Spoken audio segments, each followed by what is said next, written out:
Hello Pilipinas, another day, another serye. Char, lahi na mag-intro.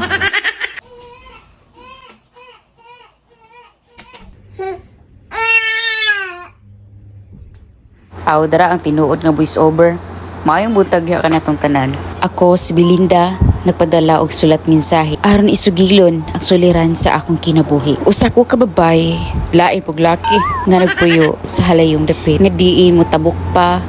Og pito kasapa og siyam ka bukid. Hoy! Isa naman ni. Ay sorry na wrong channel. Uy. Uy.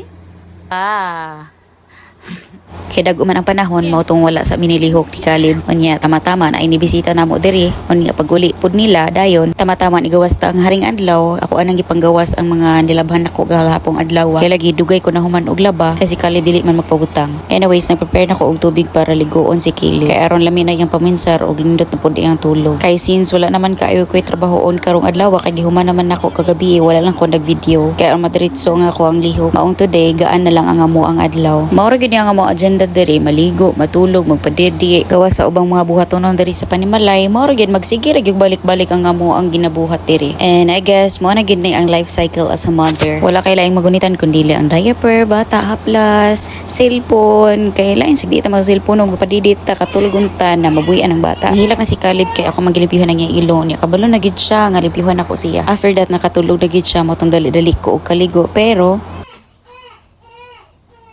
wala gid kapang lugo ng ginahan kay wala nihilag ni si Bibi Caleb. Ako anang gisulayan niya binlan ako og bulingon na sinina nako pero wala effect failed. Usa gini ka realidad sa inahan. Akong sa una dalaga pa magbabad-babad pero karon bisan og lugod wala na. Munang sa ko karon lahi na gid ang akong cycle. Kada gabi na gid ko maligo labi na og wala koy kauban diri sa balay. Daytime mong agwantahon lang sa gyud. Anyways, I'm using this human nature. Kay safe siya for pregnant, lactating moms. Kung feel na ko nga haggard na kay ko gamiton lang nako ni. And share nako funny kaayo kay karon nga nanganak nako wa gid ko ni gamit og bisan unsa nga oil kay basta nang ingon ani mayra gid ni sa sugod. After 1 week malimot-limutan na nako hangtod sa di na gid nako mahinumduman. And karon ra jud nga naanay bakas ng kahapon. Ayo tuon lang ginato ang moto nga better late than never. Da correct. Anyways, ako na ning abrihan ning si Caleb lang sa damo voice over. Pero time flies so fast again. Kaya from newborn to small to karon medium na gid si Caleb. And thank you sa sponsors sa diaper ni Caleb. Walila indiyahang dad. Salamat. Bahala magtinapa basta ang diaper sa bata kinaraton.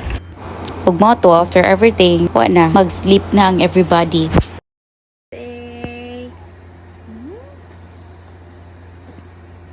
Lasing ko namin nakamata. Hapit na alas 6. Nami ang tulog di ay nga basta na sa mama tapad na unagod mi kahit po sa among nilabhan na ba sa among nilabhan basa among nilabhan sa ulan kaya may kabantay ako kabantay labi kay ang tulog ang bibi po do